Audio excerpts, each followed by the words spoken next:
Hello student, कैसे आप सब लोग। उम्मीद करता हूँ आप लोग सभी स्वस्थ होंगे, मस्त होंगे और अपनी पढ़ाई कर रहे होंगे। तो आज की इस क्लास में हम पढ़ने वाले हैं कक्षा 8 प्रश्नावली 5.3 वर्ग और वर्गमूल। प्रश्नावली का नाम है वर्ग और वर्गमूल। तो आज की इस क्लास में हम कंप्लीट करेंगे प्रश्नावली 5.3। तो बढ़ते हैं हम क्वेश्चन की ओर। हमारा क्वेश्चन 1 है, प्रश्नावली 5.3 का क्वेश्चन 1 है, निम्नलिखित संख्याओं के वर्गमूल ज्ञात करने में इकाई अंक की क्या संभावना है। सबसे पहले तो मैं आपको वर्गमूल निकालना बता देता हूं कि वर्गमूल निकालते कैसे, और उसके बाद हम क्वेश्चन करेंगे। वर्गमूल, वर्ग तो हम जानते हैं निकालना, कैसे निकालते हैं वर्ग। किसी भी संख्या को उसी संख्या से जब हम गुणा करते हैं तो प्राप्त गुणनफल उसका क्या होता है, वर्ग होता है। आज हम जानेंगे वर्गमूल निकालना। जिस प्रकार हमारे पास कोई संख्या है 64, मान लो हमारे पास एक संख्या है 64 का हम सबसे पहले क्या जानेंगे, वर्गमूल निकालेंगे। तो वर्गमूल निकालने के लिए अभाज्य गुणनखंड विधि का प्रयोग करेंगे। अभाज्य गुणनखंड क्या होता है, इसमें हमें अभाज्य संख्याओं का भाग देना होता है। अब उससे पहले मैं बात कर लेता हूँ अभाज्य संख्या कौन कौन सी होती है। तो अभाज्य संख्या वे संख्याएं होती है जिसमें एक तो एक का भाग जाए और एक खुद स्वयं संख्या का भाग जाए। उन संख्या को क्या कहते हैं, अभाज्य संख्या। जिस प्रकार अगर मैं बात करूं 2 की, 2 में किस किस का भाग जाएगा, एक तो 1 का जाएगा और एक 2 का जाएगा। अगली संख्या की बात करें 3 में किसका जाएगा, एक तो 1 का और 3 का। अगर 4 की बात करें तो 4 में 1 का भी जाएगा, 2 का भी जाएगा और 4 का भी जाएगा। तो इसका मतलब 4 क्या है, अभाज्य संख्या नहीं है। और अगली अभाज्य संख्या की बात करें तो 5, 7, अब यहाँ पर 9 अभाज्य संख्या नहीं होगी, क्योंकि 9 में 1 का, 3 का और 9 का भाग जाएगा। जबकि अभाज्य संख्या का नियम है कि उसमें एक तो खुद संख्या का भाग जाए और उसमें 1 का भाग जाए। अगली है 9, जैसे कि 13। तो ये क्या है, अभाज्य संख्या जिनमें सिर्फ 1 का भाग जाएगा और खुद संख्या का भाग जाएगा। तो इनको बोलेंगे हम अभाज्य संख्या।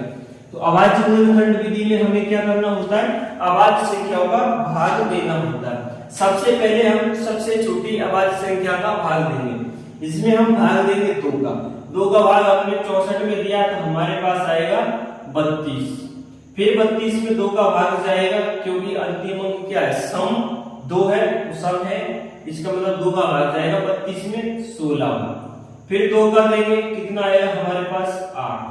फिर 8 में 2 का देंगे, फिर आएगा 4 में 2 का देंगे 2 और 2 में 2 का भाग देंगे 1। ठीक है, एक आने तक हम उसको, ये हमारा अभाज्य गुणनखंड हुआ कंप्लीट। अब हम इसका वर्गमूल कैसे निकालेंगे। तो सबसे पहले तो ये संख्या लिख लेंगे कितनी आई है। तो हमारे पास है 2 गुणा 2 गुणा 2 गुणा 2 गुणा 2 गुणा 2। कितने हैं 2 के, 1 2 3 4 5 6 है 2 के। तो 1 2 3 4 5 6 मैंने लिख दिया। अब हम वर्गमूल कैसे निकालेंगे। तो वर्गमूल में हमें क्या बनाना पड़ेगा, 2 का जोड़ा। 2 का सबसे पहले हमें जोड़ा बनाना होगा। जिस प्रकार एक जोड़ा ये बन गया, 2 संख्या का, एक ये बन गया और एक ये बन गया। 3 जोड़े बन चुके हैं। इनमें से हमें प्रत्येक में से एक 2 का लेना। जिस प्रकार इस जोड़े में से 2 का मैंने ये ले लिया, फिर इसमें से ले लिया 2 1 और एक इसमें से ले लिया 2। अब इनको तीनों को गुणा करेंगे, 2 दूनी 4 और दूनी 8। तो हमारे पास क्या आएगा, 8। तो 64 का वर्गमूल क्या आया हमारे पास, 8। 64 का वर्गमूल क्या आया, 8। अगर 8 का वर्ग निकाले तो यानी कि 8 को उसी संख्या से गुणा करेंगे तो क्या आएगा, 64। ठीक है, वर्ग और वर्गमूल उम्मीद आप समझ गए होंगे। अगर उसी संख्या को उसी संख्या से गुणा करेंगे तो वर्ग आ गया। और वर्ग का जब वर्गमूल निकालेंगे तो अभाज्य गुणनखंड विधि से भाग दिया, जोड़े बनाए, फिर एक संख्या जोड़े में से ली और गुणा करके हमारे पास क्या है, वर्गमूल। अब हमारा सवाल है कि हमें अंतिम अंक बताना है। हमें वर्ग संख्या दे रखी है और उसका अगर हम वर्गमूल निकालें तो उसका अंतिम इकाई अंक आने की क्या संभावना होगी, ये हमें बतानी है। तो अब हम पढ़ते हैं क्वेश्चन की ओर।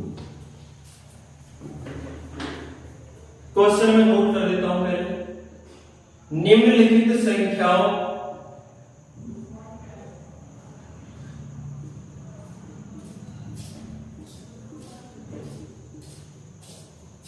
निम्नलिखित संख्याओं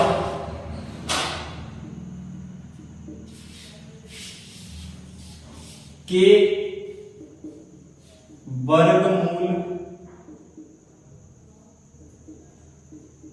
ज्ञात करने पर इकाई अंक की क्या संभावना है? इकाई अंक की क्या संभावना है, ये हमारा क्वेश्चन है। तो इसके अगर हमारे पास है पहली संख्या क्या 9801, ठीक है। दूसरी संख्या है हमारे पास 99,856।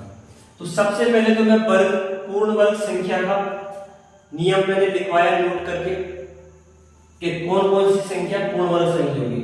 अब जैसे कि ये हमारे पास ये संख्या है, अगर इनका हम वर्गमूल निकालें तो क्या ये पूर्ण वर्ग संख्या है? अगर पूर्ण वर्ग संख्या होगी तभी हमारा ये वर्गमूल निकल पाएगा। अगर ये पूर्ण वर्ग संख्या नहीं होगी वर्गमूल नहीं निकल सकता, ठीक है। तो उसके लिए मैंने क्या लिखवाया, अगर किसी भी संख्या के इकाई का अंक 0, 1, 4, 5 और 6, 9 इनमें से अगर कोई भी इकाई का अंक है तो वह संख्या क्या होगी? पूर्ण वर्ग संख्या होगी। जिस प्रकार इसमें 2 है, 0 है तो हमारे पास इकाई का अंक 0 नहीं है। इसमें है इकाई का अंक 1 तो यहाँ पर हमारे पास क्या है? इकाई का अंक 1। तो इसका मतलब 9801 क्या है? एक पूर्ण वर्ग संख्या। अब ये पूर्ण वर्ग संख्या है, लेकिन इसका अगर हम वर्गमूल निकालें तो इकाई का अंक क्या आने की संभावना है? तो हम वर्गमूल निकाल सकते हैं, इसका वर्गमूल निकालेंगे, उसके बाद हम पता कर सकते हैं कि वर्गमूल में इकाई का अंक आने की क्या संभावना है। और एक है हमारे पास शॉर्ट ट्रिक, जिसमें हमारे पास इन संख्याओं में अगर कोई भी संख्या में से अगर इकाई का अंक आता है तो उस संख्या का वर्गमूल में भी इकाई का अंक वही आएगा। जिस प्रकार इसमें अगर इकाई का अंक की मैं बात करूं तो इसमें इकाई का अंक क्या आएगा? वर्गमूल में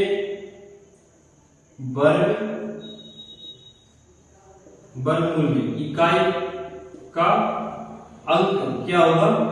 1 होगा, ठीक है। अब मैं जैसे मैं करके और दिखा देता हूं। हमारे पास मान लो एक संख्या है 121 है, ठीक है। इकाई का अंक 1 है, इसमें भी 1 है। अब हम निकाल के पता देता हूं। तो सबसे पहले इसमें भाग कौन सी संख्या में जाएगा? 2 का इसमें नहीं जाएगा, 3 का नहीं जाएगा, 4 का देंगे, 5 का नहीं जाएगा, 7 का नहीं जाएगा, 11 का भाग देंगे, कितनी बार जाएगा? 11 बार। फिर 11 के देंगे 1 बार, ठीक है। 1 आ गया। अब हम इसका जोड़ा बनाएंगे तो 11 गुना 11 बन गया जोड़ा में से 1 लेंगे तो क्या है हमारे पास? वर्गमूल 11। तो 121 का वर्गमूल क्या है? 11। और 11 में इकाई का अंक क्या है? 1। 11 में इकाई का अंक क्या होगा? 1 होगा। और वर्ग संख्या में इकाई का अंक क्या है? 1 है। इसका मतलब कोई भी पूर्ण वर्ग संख्या में इकाई का अंक 1, 0, 1, 4, 6, 9 हो तो उसमें वर्गमूल में भी इकाई का अंक क्या होगा? 1, यानी कि सेम अंक होगा। जिस प्रकार अगर इसमें 1 है तो इसके वर्गमूल में इकाई का अंक क्या होगा? 1 होगा। अगर इसमें 6 है तो इसका इकाई का अंक क्या होगा? 6 ही होगा। वर्गमूल में इकाई का अंक क्या होगा? इकाई का अंक क्या है? 6 ही होगा, ठीक है। इसी प्रकार आगे बढ़ते हैं।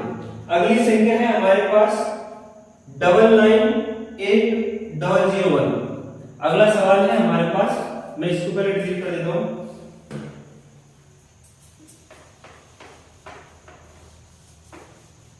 जिस प्रकार हमारे पास है अगली संख्या 99800A, ठीक है। इसका इकाई का अंक क्या है? 1। अब हमसे सवाल पूछा गया है, अगर हम ये इकाई का अंक 1 है, यहाँ पर भी 1 है, इसका मतलब ये संख्या कौन सी है? पूर्ण वर्ग संख्या। और अब हम इसका क्या निकालेंगे? वर्गमूल। वर्गमूल निकालने पर इकाई का अंक आने की क्या संभावना है? तो इकाई का अंक क्या आएगा? 1। इकाई का अंक आने की संभावना क्या है? 1 ही आएगा। ठीक, इसी प्रकार अगर हम अगली संख्या की बात करें तो अगली संख्या है हमारे पास 657 666 025 ये हमारे पास संख्या है। तो इसमें इकाई अंक क्या है? 5। यहाँ पर इकाई अंक क्या है? 5, यानी कि क्या है? पूर्ण वर्ग संख्या। तो इसका इकाई अंक क्या आएगा हमारे पास? 5 ही आएगा। तो उम्मीद है आपको समझ में आया होगा, कर देना।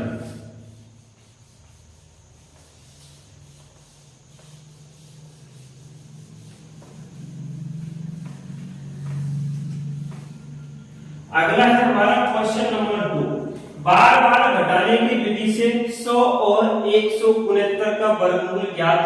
क्वेश्चन नंबर 2 है, बिना गणना किए वह संख्या बताए जो वास्तव में पूर्ण वर्ग नहीं है। अगला है क्वेश्चन हमारे पास, बिना गणना किए हमें गणना नहीं करनी है और ये बताना है कि कोई संख्या पूर्ण वर्ग संख्या है या नहीं है। तो पूर्ण वर्ग संख्या के लिए मैंने आपको नियम बता रखा है, कोई भी संख्या के अंत में इकाई का अंक 0, 1, 4, 5, 6 और 9 हो तो वह संख्या क्या होगी? पूर्ण वर्ग संख्या होगी। इसके अलावा अगर कोई और भी इकाई का अंक आता है तो वह संख्या पूर्ण वर्ग संख्या नहीं होगी। तो हमें दूसरा का है, पहला संख्या है 153। क्या यह पूर्ण वर्ग संख्या है? नहीं है। क्यों नहीं है पूर्ण वर्ग संख्या? क्योंकि पूर्ण वर्ग संख्या कौन कौन सी होती है? पूर्ण वर्ग संख्या कौन कौन सी होती है? पूर्ण वर्ग संख्या जिसका इकाई का अंक 0, 1, 4, 5, 6, 9 ये वो इकाई का अंक तो पूर्ण वर्ग संख्या होगी। तो इसमें इकाई का अंक क्या है? 3। यहाँ कहीं है 3? नहीं है। तो इसका मतलब ये संख्या पूर्ण वर्ग नहीं है। पूर्ण वर्ग संख्या नहीं है। पूर्ण वर्ग संख्या नहीं है। अगली है हमारे पास संख्या 257। अगली संख्या है 257। तो इसको भी आप देखकर बता सकते हो कि पूर्ण वर्ग संख्या है या नहीं। इकाई का अंक क्या है? 7। और हमारे पास यहाँ पे 7 है, इकाई का नहीं है। ये संख्या होगी तभी संख्या कौन सी होगी? पूर्ण वर्ग संख्या होगी। तो 257 क्या नहीं है? पूर्ण वर्ग संख्या नहीं है। पूर्ण वर्ग संख्या नहीं है। क्योंकि इकाई का अंक 7 है। कोई इकाई का अंक 7 होगा तो संख्या क्या नहीं होती? पूर्ण वर्ग संख्या नहीं होती। इसी प्रकार अगली 2 सवाल भी आप कर सकते हो। एक है जैसे संख्या हमारे पास 408। 408 क्या पूर्ण वर्ग संख्या है? नहीं है, क्योंकि इकाई का अंक क्या है? 8 और 8 इसमें कहीं भी नहीं है। अगली है जैसे अगला संख्या है हमारे पास 441। तो यह क्या है? पूर्ण वर्ग संख्या है नहीं। तो यह क्या पूर्ण वर्ग संख्या होगी? क्योंकि इसमें इकाई का अंक क्या है? 1 और इकाई का अंक 1 होने पर संख्या कौन सी होती है? पूर्ण वर्ग संख्या। तो यह संख्या पूर्ण वर्ग संख्या है। पूर्ण वर्ग संख्या है। तो यह संख्या कौन सी है? पूर्ण वर्ग संख्या है। ठीक है, तो आपको ये नियम याद रखना कि कौन सी संख्या पूर्ण वर्ग होगी, कौन सी नहीं होगी। अगर आपको ये याद है तो आप चुटकी में सवाल कर सकते हो। अब हम बढ़ते हैं नेक्स्ट क्वेश्चन की ओर। तो उम्मीद है आपको समझ में आया होगा कौन सी संख्या पूर्ण वर्ग है, कौन सी नहीं है। तो मैं अब इसको डिलीट कर देता हूं। जिस प्रकार अब है अगला सवाल हमारे पास, बार बार घटाने की विधि से 100 और 169 का वर्गमूल ज्ञात कीजिए। अब बार बार कैसे घटाएंगे हम? तीसरा है सवाल, बार बार घटाने की विधि से, बार बार घटाने की विधि से 100 और 169 का वर्गमूल ज्ञात कीजिए। बार बार घटाने की विधि से पहले संख्या लेते हैं 100। तो अब आप ध्यान से सुनिए, इसमें कौन सी संख्या घटानी है, कैसे घटानी है। तो हमें इसमें विषम संख्या घटानी है और बढ़ते हुए क्रम में घटानी है। जिस प्रकार सबसे पहले विषम संख्या है हमारे पास 1, तो 100 में से क्या घटाएंगे? 1, हमारे पास बचेगा 99। ठीक है, 99। अब हमें 100 में से नहीं घटानी, अब घटाएंगे हम 99 में से। 99 में से घटाएंगे कितना? अब 1 नहीं घटाना, 1 से अगली संख्या विषम संख्या बोल। 1 से अगली कौन सी विषम संख्या है? तो अगली है 3। 3 घटाए 96। अब 96 में से घटाएंगे कितना? 3 से अगली विषम संख्या कौन सी होगी हमारे पास? 5। कितना बचेगा? 91। इसी प्रकार आपको इसी क्रम में घटाते हुए चलना है। आप घटाएंगे 91, 91 से हम घटाएंगे 5 से अगली विषम संख्या है 7। क्या बचेगा हमारे पास? 84। 84 में से हमने घटाया 9, क्या बचेगा? 9 घटाए 75 बच गए। 84 में से अगर 9 घटाएंगे 75 बच गए। 75 में से अब हम घटाएंगे अगली विषम संख्या 11, तो क्या बचेगा? 64। फिर 64 में से क्या घटाएंगे? 13, क्या बचेगा? हमने 64 में से 13 घटाए तो 51। अब 51 में से क्या घटेगा? अगली विषम संख्या है 15, क्या बचेगा? 36।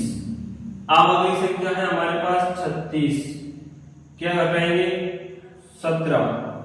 36 में से अगर हम 17 घटाए तो हमारे पास क्या बचेगा? 19। 90 में से अगली संख्या कौन सी है विषम संख्या? 90। 17 के बाद कौन सी आती है? 19। तो 19 में से 19 घटाए 0, बस 0 पर आके हमें छोड़ देना। अब हमें गिनना है कि ये कितनी बार हमने घटाया। जितनी बार घटाया वही क्या होगी? इस संख्या की वर्गमूल, 100 का वर्गमूल। कितनी बार घटाया? 1, 2, 3, 4, 5, 6, 7, 8, 9 और 10।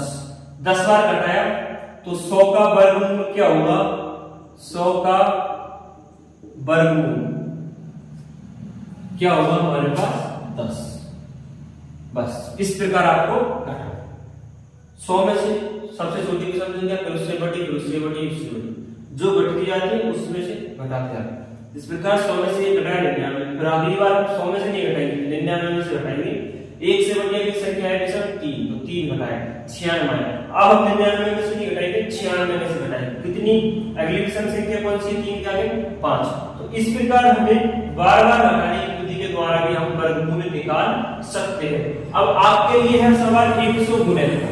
अब आप निकालिएगा 169 का वर्गमूल। इसी विधि से, इसी तरीका से बार बार घटाकर 169 का वर्गमूल निकालो। ठीक है, तो ये काम है आपका। मैंने एक करके दिखा दिया, अब करो आप। इसी प्रकार 1, 3, 5, 7, 9, 11, 13, 15, 17, 19। ठीक, अगली विषम संख्या घटाना। 19 के बाद क्या आएगी? 21। 21 के बाद क्या आएगी? 23। इस प्रकार जब तक 0 ना आए तब तक घटाते ही जाना। ठीक है, तो आपको ये समझ आया। अब मैं इसको करता हूं ब्रेक, फिर बढ़ते हैं अगले नेक्स्ट क्वेश्चन की ओर। क्वेश्चन नंबर है हमारा 4।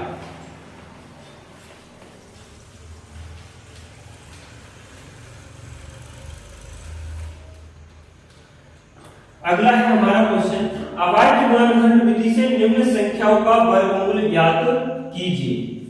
अगला है क्वेश्चन 4, अभाज्य गुणनखंड विधि द्वारा, अभाज्य गुणनखंड, अभाज्य गुणनखंड विधि तो आप जानते होंगे, अभी मैंने क्लास के शुरू में ही बताया था अभाज्य गुणनखंड विधि कौन सी होती है। अभाज्य गुणनखंड विधि द्वारा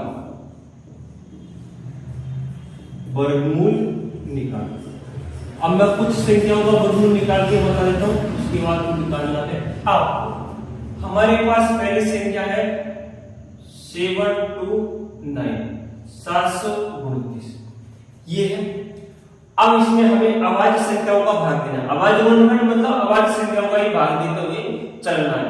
और ध्यान देने वाली बात ये है, ध्यान देने वाली बात कि सबसे पहले हमें ऐसा नहीं है कि अभाज्य संख्या को पहले हमने 5 का भाग दे दिया उसके बाद 2 का दे देते, या फिर पहले हमने 7 का दे दिया और अब मैं 3 का दे देता हूं। इस प्रकार नहीं करना है और 3 का देने के बाद फिर मैं 11 का देता हूं, नहीं, क्रम में चलना है। सबसे पहले सबसे छोटी अभाज्य संख्या, फिर उससे बड़ी, फिर उससे बड़ी, अगर उसका नहीं जा रहा फिर उससे बड़ी।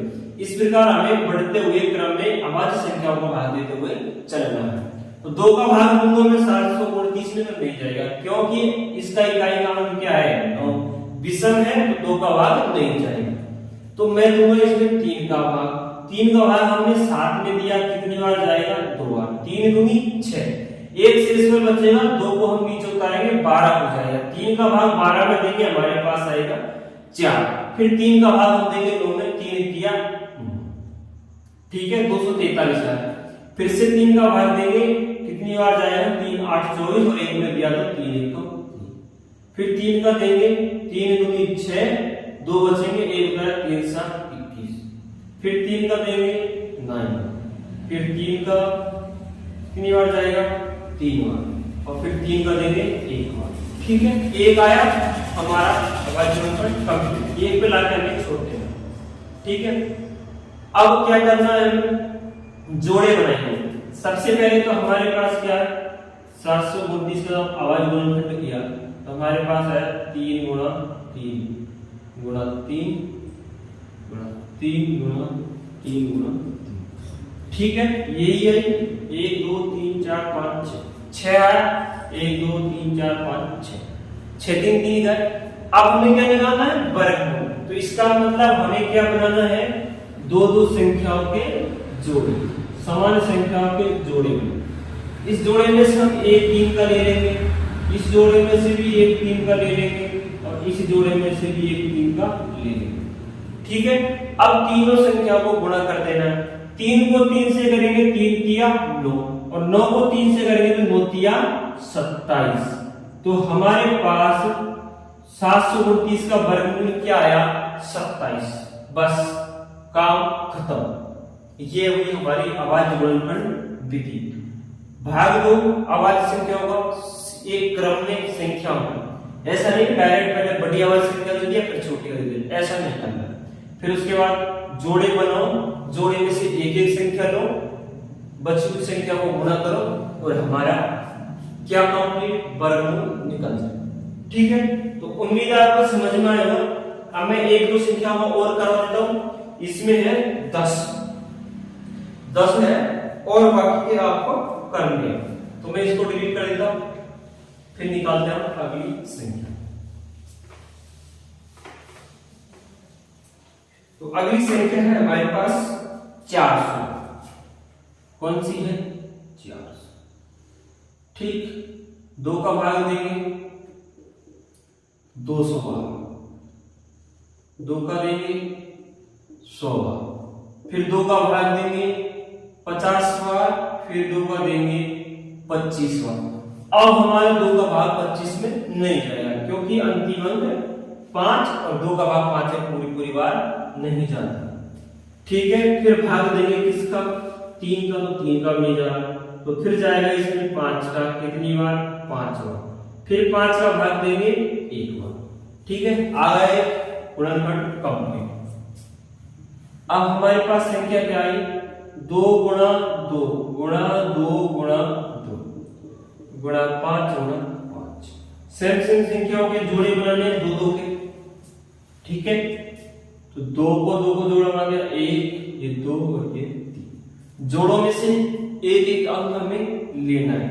एक अंक इसमें से लेंगे 2, एक इसमें से ले लिया 2, एक इसमें से लिया 5। तीनों को गुणा कर दो और हमारा वर्गमूल निकल आएगा। 5 को हम 2 से गुणा करेंगे, 5 दूनी 10, और 10 को 2 से करेंगे, 10 दूनी 20। तो हमारा जो 400 का वर्गमूल क्या होगा, 20। ये है हमारा वर्गमूल कम, ठीक है। उम्मीद है आपको समझ में आ रहा होगा। अब मैं एक संख्या को और निकाल के बदलता हूं, उसके बाद आपको ही करने आगे के सवाल आपके लिए होमवर्क है। एक का और करके बताऊं, सेम तरीके से, सेम बिल्कुल इस प्रकार जोड़े बनाने, सेम तरीके से एक ही विधि से। अगली संख्या है हमारे पास क्वेश्चन नंबर चौथा का तीसरा, 1764, 1704। वही आवाज वर्गखंड विधि द्वारा वर्गमूल निकालना। निकालेंगे वर्गमूल भाई, भाग जाएगा किसका, 2 का। 17 देंगे 2 8 16, एक बचेगा 6 18 16, 2 8 16, 2 दूनी 4, फिर 2 का भाग देंगे 4 4 1, ठीक है। अब यहां पर आ गया क्या हमारे पास 1। अब इसमें भाग नहीं जाएगा भाई, इसमें भाग नहीं जाएगा 2 का, तो किसका भाग जाएगा, 3 का। देख लेते 3 का क्या इसमें भाग जा रहा है, तो मैं एक बार अलग से आपको दिखा देता हूं। 4 4 1, 3 का भाग दिया, 3 1 कम 3, क्या बचेगा 1, उतारेंगे 4, 3 चौको 12, क्या बचेगा 2, उतारेंगे 1, 3 7 21। इसका मतलब 3 का भाग गया, ठीक। पूरी बार भाग जाना चाहिए, उसी संख्या का भाग देंगे। तो 3 का भाग देंगे हम 147, फिर 3 का देंगे 3 चौको 3 और 3 चौको 12, 2 बचा, ठीक। फिर देंगे 7 का 7, फिर 7 का 1, ठीक है। एक आ गया हमारा वर्गमूल कंप्लीट। अब इसके वही जोड़े बनाएंगे और गुणा करेंगे। क्या आएगा, 2 गुणा 2 गुणा 3 गुणा 3 गुणा 7 गुणा 7, यही संख्या है 1 2 2, ठीक है। जोड़े बनाएंगे 2 2 के, 2 2 का 1 जोड़ा, 3 3 का 1, 7 7 का 1, 2 2 अंकों का जोड़ा बनाते हैं। प्रत्येक जोड़े में से एक संख्या लेनी है 2, इसमें से लेंगे 3 और इसमें से लेंगे 7, ठीक है। अब इनको गुणा कर दो, 7 या 21 दूनी 42, तो 1764 का वर्गमूल क्या आएगा हमारे पास, 42। 42 को 42 से गुणा करेंगे, वर्ग निकालेंगे, तो हमारे पास क्या संख्या आएगी, 1764। 1764 का वर्गमूल होगा 42। तो आगे के सवाल भी आप इसी प्रकार कर सकते हो।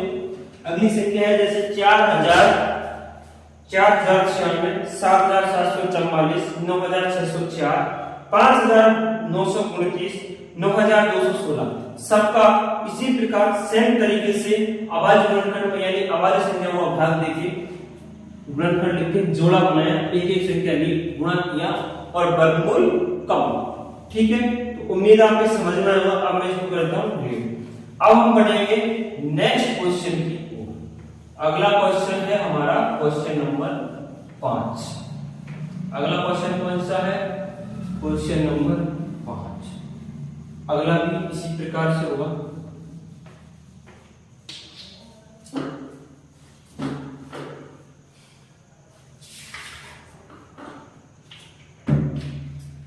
अगला क्वेश्चन है हमारा, निम्नलिखित संख्याओं में प्रत्येक के लिए, निम्नलिखित संख्याओं में प्रत्येक के लिए वह सबसे छोटी पूर्ण संख्या ज्ञात कीजिए। एक सबसे छोटी संख्या ज्ञात करनी है।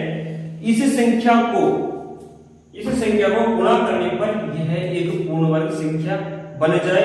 इस पूर्ण संख्या का वर्गमूल भी ज्ञात कीजिए। सवाल है हमारे पास, संख्या है 252।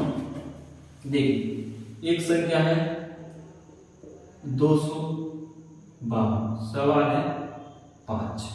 सवाल क्या कह रहा है, सबसे पहले ध्यान से सुनो। इकाई गुणन क्या है, 2।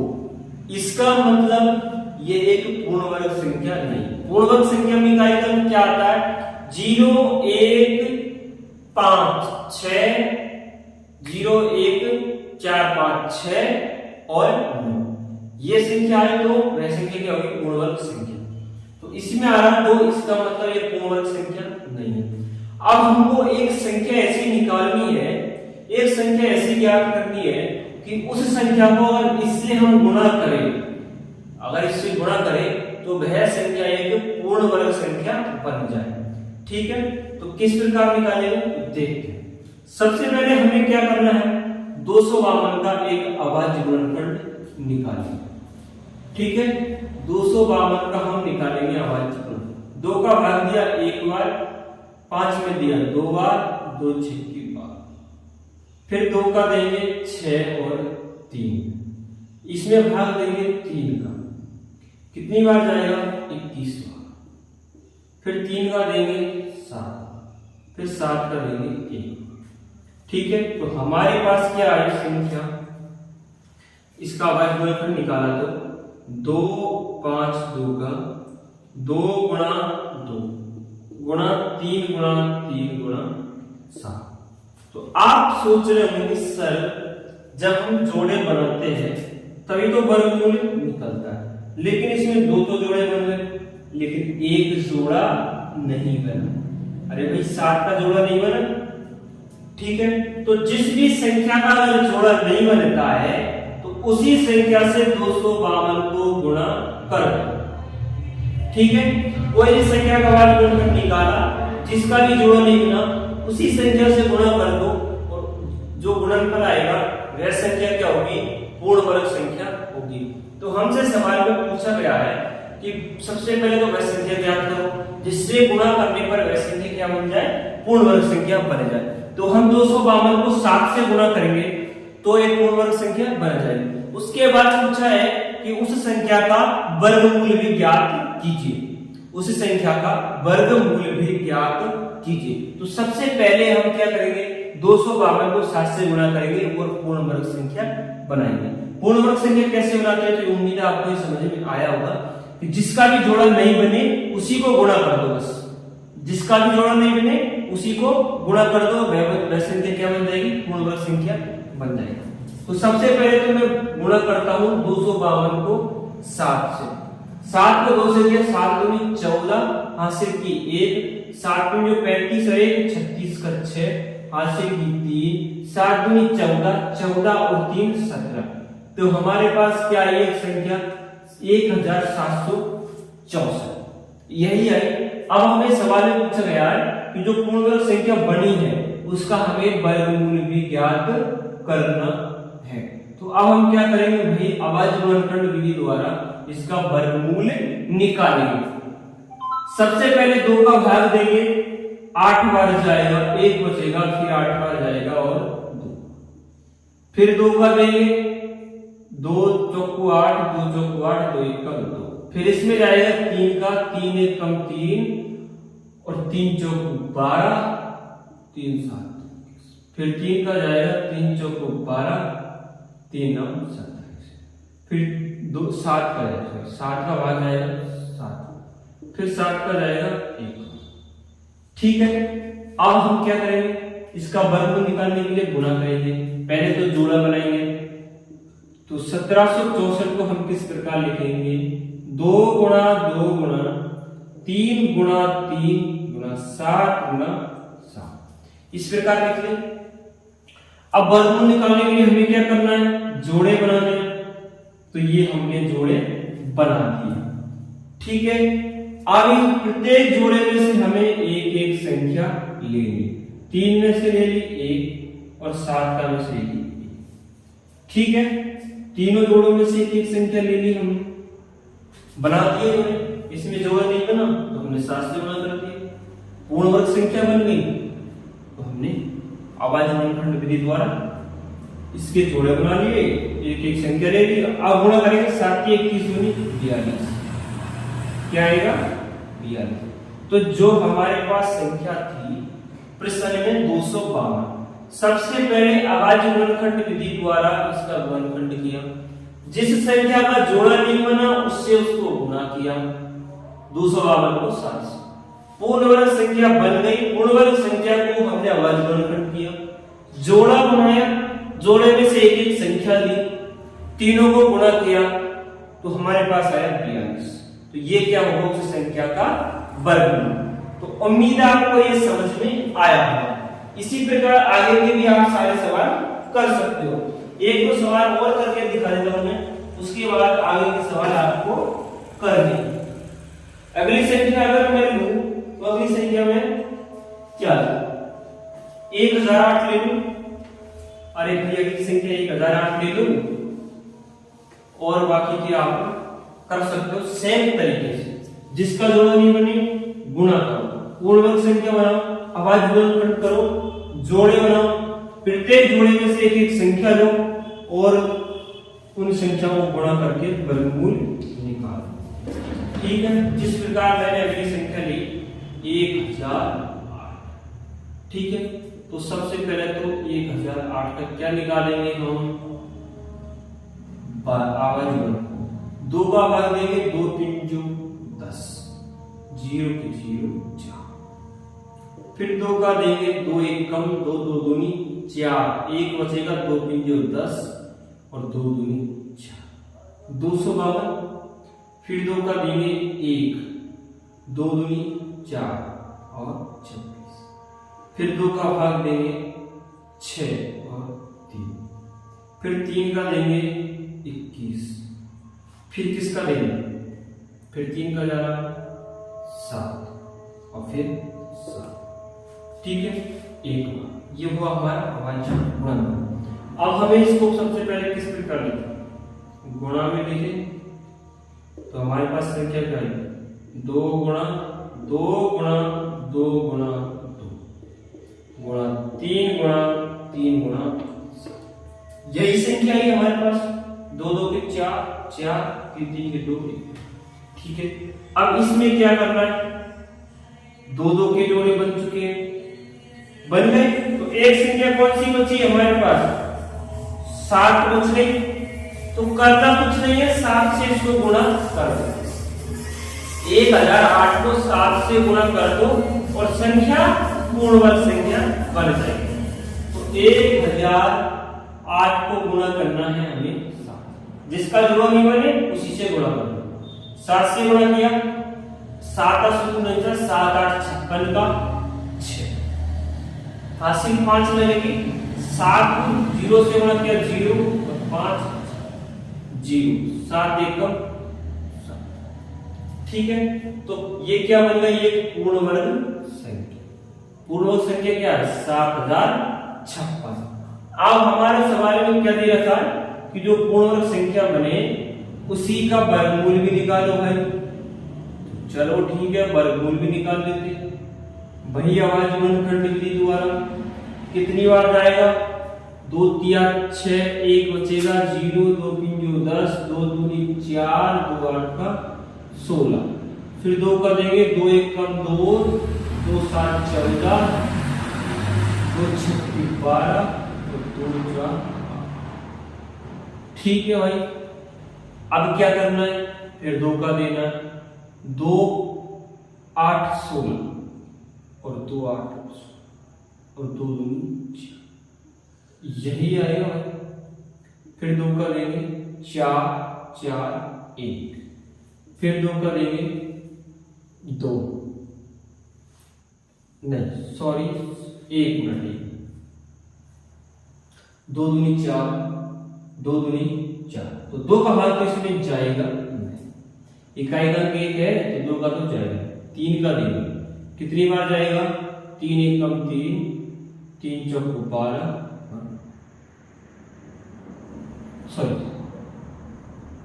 3 7, फिर 3 का देंगे, 3 4 12, 9 3, फिर कितनी का जाएगा, 7, 7 को 7 से क्या 49, फिर 7 में आ गया एक आवाज गुणनखंड कंप्लीट। अब हमें क्या करना है, जोड़े बनाने हैं। प्रत्येक जोड़े में से एक एक संख्या लेनी है और इसका वर्गमूल निकालना। 2 गुणा 2 गुणा 2 गुणा 3 गुणा 3 गुणा 7 गुणा, ठीक है। यही है 4 2 के 3 2 के और 2 7। प्रत्येक का जोड़ा बनाना है, तो ये हमने जोड़ा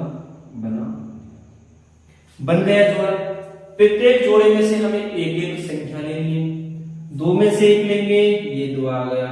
फिर इस जोड़े में से 2 लेंगे, ये 2 आ गया। फिर इसमें से 3 लेंगे, ये 3 आ गया। फिर इसमें से 7 लेंगे, ये 7 आ गया। 7 गुणा करो, 7 किया 21 दूनी 42 दूनी 84। तो हमारे पास जो वर्गमूल आएगा 7056 का, वो क्या आएगा 84, 84। उम्मीद आपको समझ में आया होगा सवाल। कोई भी संख्या हो, सबसे पहले उसको जिसका जोड़ा नहीं है, कोई भी संख्या पूर्ण वर्ग नहीं है, आवाज वर्गखंड करो, ठीक है। आवाज वर्गखंड करने के बाद जो भी जोड़ा नहीं बन रहा उसी से उसको गुणा करो। गुणा करने पर वह बन जाएगी पूर्ण वर्ग संख्या। पूर्ण वर्ग संख्या बनने पर उसका करो अभाज्य गुणनखंड। गुणनखंड करने के बाद जोड़ा हुआ, जोड़ा में से एक संख्या, ठीक है, और पूरी को गुणा कर दो और जो भी आए वो हमारा क्या होगा, पूर्ण वर्ग संख्या का वर्गमूल। उम्मीद है आपको समझ में आया। इसी प्रकार इसमें और भी संख्या है, जैसे कि 180 है, 2028 है, 1458 है, तो 768 है। तो इसको आप इन्हीं तरीकों से सेम, सबसे पहले जैसे 180, तो 180 का गुणनखंड करो, जिसका जोड़ा नहीं बने उसको 180 से गुणा करो। गुणा करने के बाद उसका अभाज्य गुणनखंड निकालो, जोड़े बनाओ, गुणा करो, एक एक संख्या लो जोड़े में से और गुणा कर दो और आपके क्या निकल जाएगा, वर्गमूल, ठीक है। तो इस प्रकार आप इनको कर सकते हो। तो आज के लिए बस इतना ही। 1 से 5 तक सवाल हमने आज की क्लास में कंप्लीट किए। कल करेंगे हम 6 से 10 तक, ठीक है।